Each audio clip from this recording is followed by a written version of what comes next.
What do you think of when you think of the word basic? Well, Webster's defines basic as of relating to or forming the base or essence. Another word for that might be fundamental. For me, weirdly, all I can think of is when I was a kid, one of my uncles had all of these weird random items laying around the floorboard of his truck with the word basic on them. Your basic lighter, your basic deck of cards, it's your basic hat. It does all the things a normal hat can do, I guess. Come to find out, this was all promotional swag for a discount line of cigarettes and regalia from Philip Morris called Basic Cigarettes. Well, now I know. My uncle used to smoke like a chimney, so that all makes sense, I guess. Anyway, another thing that comes to mind when I think of basic is the game Willow on the NES. Now, I don't necessarily mean that to be a bad thing or an insult to this game. Quite the opposite, really. It's actually a feature. Let's get into it. Willow on the NES is a top-down action RPG, and the most obvious comparison for this is probably going to be the original Legend of Zelda. You move from screen to screen, enemies spawn, you take them out or run around them, and then try to find the next area or town to see what you should be doing. Along the way, you'll find items or talk to people to help you on your quest of defeating enemy monsters and such. Legend of Zelda comes to mind, sure, but I'd also maybe throw in Robin Hood Prince of Thieves, also on the NES, just in the way it handles some of the action sequences as well as talking to folks that you run into and the little cutscenes. This actually came out in 1989, though, a few years before Robin Hood in 1991. And of course, another obvious comparison is going to be Crystallis. Anyway, Willow plops you down as the title character in the middle of your home village, and it's up to you to stop Bavmorda, a former good person turned evil who wants to rule the world using twisted magic. She's so evil, she turned Finrazel, the messenger from the spirit of the earth, into a possum. Well, little did she know, the wizard of the Nelwyn tribe knows that Willow is the chosen one, which means he's the only one capable of stopping Bavmorda once and for all. So, this game really only barely follows the plot of the 1988 movie of the same name. Certainly the part about turning Finrazel into a possum is in there and Bavmorda is the villain, but it wouldn't shock me if this was actually a different Zelda clone that was already in development, and then when Capcom acquired the rights to Willow, they hot swapped in some names and faces and called it a day. Still though, I actually genuinely enjoy this game a lot for what it is. Like I said, everything is pretty basic. Pressing the start button will bring up this very basic but familiar looking RPG stat screen. Willow has some basic attributes such as defense, strength, and agility. He's also got magic points and hit points, and he can equip a few different things: a main weapon, a magic weapon that uses MP, and a shield. The XP system is pretty straightforward as well. Earn enough XP and your character will level up, boosting all of his stats.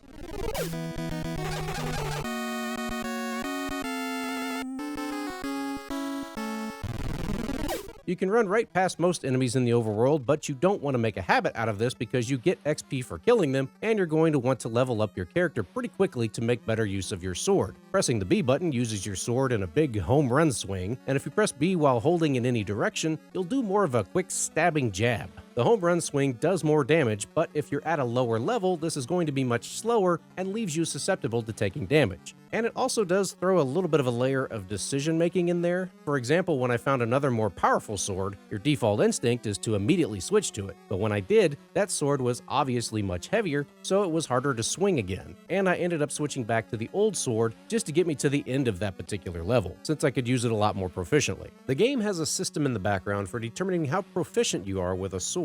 Each sword has a mastery level. So for example, if this sword's mastery level is level 5, that means you need to have Willow up to level 5 to be able to use that sword normally. Otherwise, he won't be able to swing it very fast. Obviously, more powerful swords have a higher mastery level. You can find some other useful items along the way to help you out as well. You have the ring!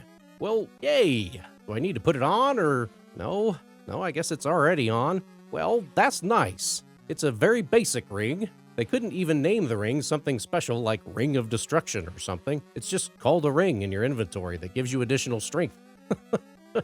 Well, the game is open world in the sense that you can travel to or from anywhere you've been up to that point, although you'll have to battle or run past any of the enemies along the way. This is helpful if you need to backtrack to a nearby town, since there's usually going to be someone in one of these huts that will restore your health and magic. Although the game is technically open world, it usually nudges you in the right direction. If you find yourself running into enemies that seem too powerful to overcome, you probably need to backtrack and look for a different path. Or maybe you need to spend a little bit more time leveling up your character. And towns seem to be the waypoint in between the previous and next part of the story. One nitpicky thing is that the towns don't follow the same rule of borders that most RPG towns do. It's never totally clear where the edge of the town is. Usually they just throw up a big old wall of rock on the edges of each town to let you know, hey, towhead, you cannot go that way. This is the edge of town. But here they just show other huts off on some unreachable path, and you might waste 5 to 10 minutes double checking to see if there's a way to get over there when there isn't. Come on, I know there's just some dude in there waiting to give me some fantastic new sword upgrade or something if I could just... And some of the huts you walk into and they're just empty.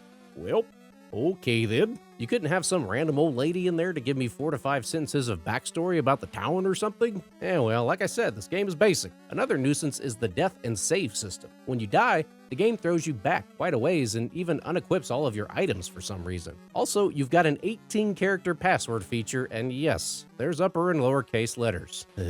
But let's be honest, you're playing this on an emulator, aren't you? I see you back there. It's okay. Just use save states at realistic breaks in the action, and it's fine. Another semi-annoying thing is that it seems like no matter what new sword or shield you get, your character just has the same basic white sword and shield showing when you're walking around. So it's not palette swapping for every cool new item you find. I'm sure they probably didn't have enough memory to do that, but anyway. Those are just minor complaints though. Seriously, I actually like this game a lot. It's a basic and rudimentary RPG that's fun to play, has easy to learn play control, and the combat isn't that Nintendo hard. The music is pretty good, which is something that you need in a game if you're just going to be walking around exploring things for a while or talking to the townsfolk. I think the enemy characters look really cool, especially these bees. Those are scary looking. I like how when you encounter enemies on screen, the wind starts blowing and the whole environment goes all crazy.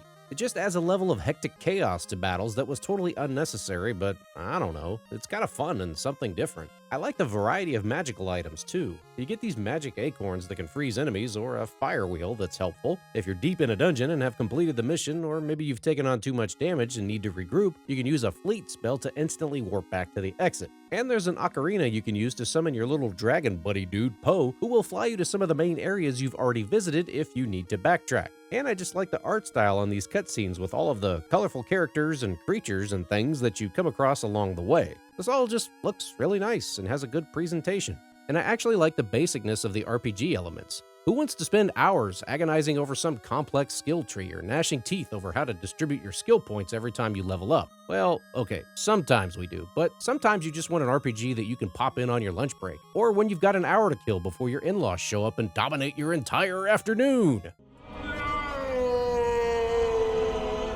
And Willow succeeds at all of that. It's just a fun game that probably went under a lot of people's radar since it wasn't called Legend of Zelda, and that's too bad.